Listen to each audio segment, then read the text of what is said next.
Hello guys, I'm GTDae, the Average Joe Gamer, and welcome to the 11th edition of Wire, my weekly look at the Star Citizen news. Over the last week, outside of the PU, I've been reading the shipyard article on ship items, trying to figure out the best loadout for my favorite ship, the Cutlass. It has been quite illuminating, and I think I now have a pretty good idea of what items I will put on my ships now that I'm able to buy them in the PU. To be able to get more into mining, I had to rejig my fleet a little. I've melted my Terrapin to get my hands on the Vulture, that way I got access to the Prospector as a loner. This enabled me to test out the mining gameplay in the PU. It has been a little bit of a challenge because there is a bit of a lag issue when adjusting the laser throttle. I've gotten into a bit of a rhythm adjusting both the throttle and moving backwards and forwards to get to that sweet spot. Sometimes I shut down the laser completely just to make sure there's no explosion that damages my Prospector. So that really burnt up a lot of time, and I have to say I really enjoyed every bit of that. I've also been playing a lot of other mission types, like the Bounty Hunter missions, which is quick and simple to complete, and the rewards is pretty good. One thing that I did find interesting is that sometimes it seems that the game puts bounties on players.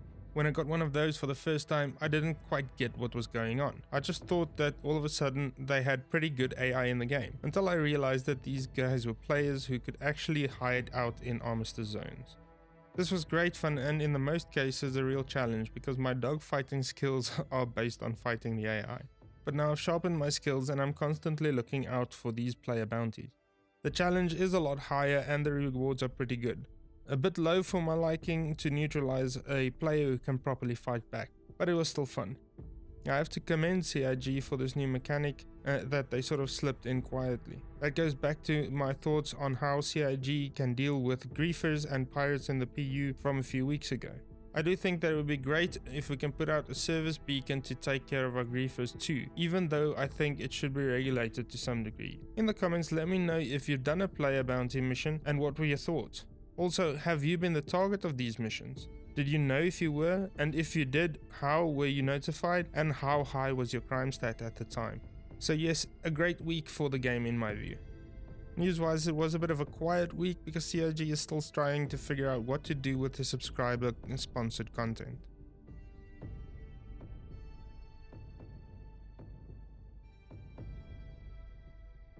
Talking about the news, let's jump into the news of the week, starting with calling all devs on Monday, 9 July. The question I would like to focus on this week was about mission balance or difficulty scaling. The question was based around the fact that the Hammerhead is scheduled for 3.3 and it is a pretty powerful gunship with massive turrets. How will CIG balance missions for the ship? Well, Luke Pressley said that no, they will not be balancing missions by spawning more enemies based on the size of the ship or the amount of players playing together in the party. Basically, you'll have fixed missions with tougher and tougher goals. The tougher missions will be set for bigger ships or for parties with multiple pilots. So my first thought was, how will they let you know that this is a tougher mission? I debated this out with myself, that in the mission text it will be said that you might need a couple of wingmen or a bigger ship. Just a nice cue in the text that will let you know that you won't be able to complete this one with your Aurora. We're also assuming that this mission will have bigger rewards, seeing that you will be completing it with multiple pilots in a party. Luke also said that multiple players in different ships should be able to do these missions, and I think it would probably be a bit easier for multiple ships on a mission like that, because divide and conquer tactics will give you an advantage in most cases. I honestly can't think that they would put a NPC capital ship in the game for these missions, so it will probably be Hammerheads, Constellations and other larger ships with big guns. But it would be really cool if we can see a Polaris in such a mission, but I won't count on it. Anyway, the tougher missions would be really great because I'm excited to have more opportunities to play with other people. The more we have to do in the game and the more people will start to play, the more testing opportunities CIG will have.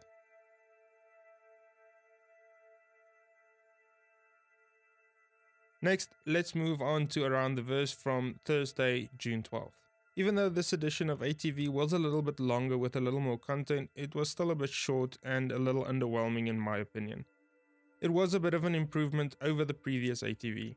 This week, Chris and Sandy looked at some of the feature updates for 3.2.1. These included improvements in ESP, man turret gameplay, and a small visibility improvement in the Cutlass. They've also been working on sound improvement for the mining mechanic, giving it a bit more depth. ATV also had some quick updates for 3.3, so let's look at a few of these. Sandy highlighted some of the work to mix and match face and body animations to see which will work together and which won't. We also had a sneak peek at the white box layout for the 890 jump, as well as some of the finishing touches that are being done on the 600i touring model.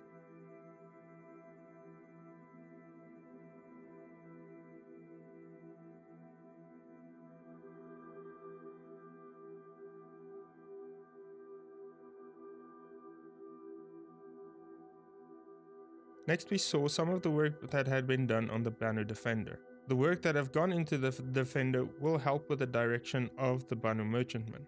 The Merchantman is certainly one of the most anticipated ships right behind the Carrack, so I'm sure a lot of people would be very excited about the progress being made on the Defender. The one part of ATV that made me sit up and take note was the utilitarian habitation rooms that we will see in Hurston in 3.3. For this new hab area, Sheng Lam was working on little props to fill out these habs. For some inspiration, he took a walk through his own office surroundings to see what people used to decorate their desks with and make it unique. Some of the thumbnail sketches we saw had some interesting bits and bobs, including a bobblehead doll of the RSI MacFlex armor model and the Horizon helmet. At last it seemed we might see some bobbleheads in the game soon. Whether it will be an item we can place in our ship, we will have to wait and see.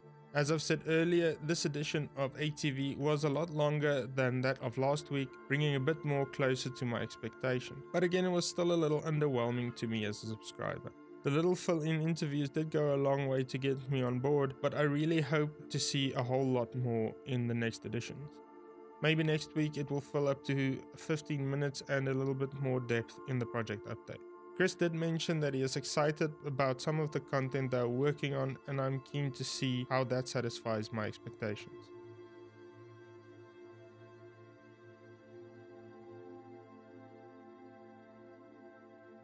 Lastly, let's move on to Reverse the Verse Live.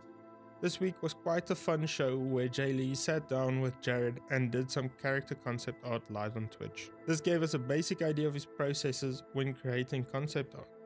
He had a few inspiration images around his Photoshop canvas, and he took some direction from Twitch chat as to what the character will be. It was decided that he would do a character based on Jared, and the character was a chef on a non-military ship. The character had a bionic prosthetic leg and arm, a great big bushy beard, a mohawk, and a red one tattooed where his eye was supposed to be.